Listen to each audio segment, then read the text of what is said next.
Hello दोस्तों, welcome to Anshika coaching. कैसे हैं आप सब लोग? आज आपके लिए लेकर आए हैं मानक रूप। तो इसके पहले हम जानना चाहेंगे कि किस किसने इस चैनल को सब्सक्राइब नहीं किया है। जिसने नहीं किया है तो चैनल को सब्सक्राइब कर दें, लाइक कर दें, बेल आइकन पर क्लिक कर दें, ताकि ऐसी प्रकार से जो जो नए नए वीडियो आपके सामने आएंगे वो आपको मिलते रहें और आप नए नए वीडियो का आप पढ़ाई से संबंधित, पेपर से संबंधित इंपॉर्टेंट क्वेश्चनों का आप लाभ ले सकें। तो चलिए आज की क्लास में सीखेंगे मानक रूप क्या होता है।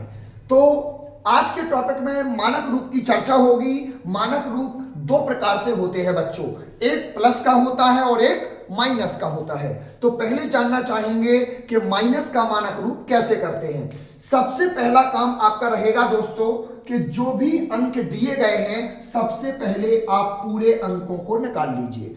इसके बाद एक आप लाइन खींचिए। ये प्रोसेस केवल उस सवाल में होगी जिस अंकों के आगे दशमलव में जीरो लगे हों, ठीक है। इसके बाद आपको क्या करना है, संख्या को लिखने के बाद आपको एक अंक लिखना है, ओनली वन लिखने के बाद पॉइंट के बाद जितने भी अंक दिए गए हैं सबको काउंट कर लीजिए। 1 2 3 4 5 6 7 8 9। कितने डिजिट हैं बेटा?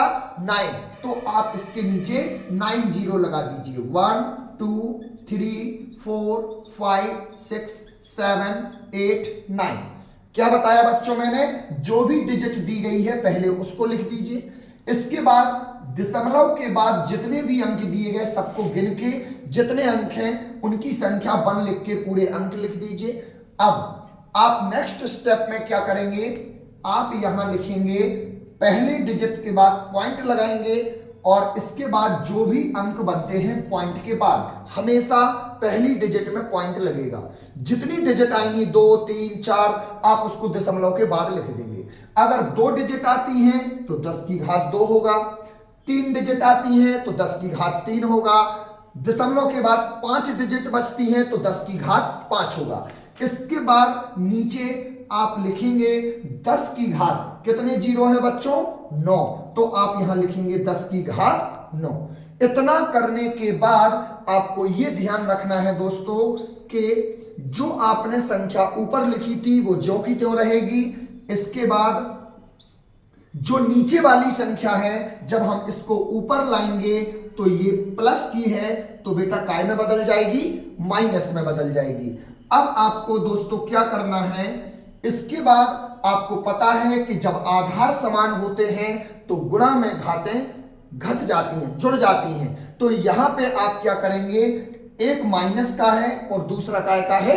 प्लस का है। तो आपने क्या किया, 2 प्लस दूसरी वाली डिजिट बेटा काय की है? माइनस की। तो आप यहां लिखेंगे 5 प्लस 5.64 गुणे 10 की घात 9 में से 2 जाएगा तो बेटा क्या बचेगा? 7, क्योंकि प्लस माइनस क्या होता है? माइनस। तो इस हिसाब से आपका 10 की घात क्या आ जाएगा? 7। और ये आपका उत्तर हो जाता है। और ये आंसर बेटा काय में आएगा? माइनस में। इसलिए आएगा क्योंकि यहां माइनस की संख्या बड़ी है, प्लस की संख्या छोटी है। ये आपको ध्यान रखना है। संख्या अगर माइनस में बड़ी होती है तो उत्तर माइनस में आता है, प्लस की संख्या बड़ी होती है तो उत्तर प्लस में आता है। चलिए, ये जो आपने सवाल सीखा है मानक रूप में, ये माइनस वाला सवाल था और अब जो आप सीखने वाले हैं वो प्लस वाला मानक रूप है। तो प्लस वाले मानक रूप की प्रोसेस वही होगी। सबसे पहले बस आपको अंतर क्या रहेगा, इसमें बटे में संख्या लिखी गई थी, इसकी बटे में नहीं लिखी जाएगी। क्यों नहीं लिखी जाएगी? क्योंकि इसके आगे जीरो नहीं दिए गए हैं। जिसके आगे जीरो होते हैं संख्या वही बटे में लिखी जाती है। तो सबसे पहला काम है आप लिखेंगे 216, पहले केवल संख्या को लिखेंगे। इसके बाद जितने जीरो हैं 1 2 3 4 5 तो आप लिख देंगे 10 की पावर 5, 10 की घात 5 लिख देंगे। इसके बाद हमने आपको बताया था कि पहली संख्या के बाद हम दशमलव लगाएंगे। दशमलव लगाने के बाद जो भी संख्या आपकी बचती है उस सवाल में वो लिख देंगे। जैसे 10 की घात 5 है, आपने लिख दिया। अब आपने दशमलव के बाद कितने अंक लगाए बच्चों? 2। तो आप यहां क्या लिखेंगे 10 की घात 2 और इसके पीछे क्या है 10 की घात 5। अब आप लिखेंगे नेक्स्ट स्टेप में 2.16 गुणे 10 की घात 2 प्लस 5, क्योंकि जिनका आधार समान होता है उसमें गुणा में घातें जुड़ जाती हैं। तो आप लिखेंगे 2.16 गुणे 10 की घात 7। यहां पर दोस्तों प्लस हुआ है और यहां पर माइनस, तो क्यों हुआ है?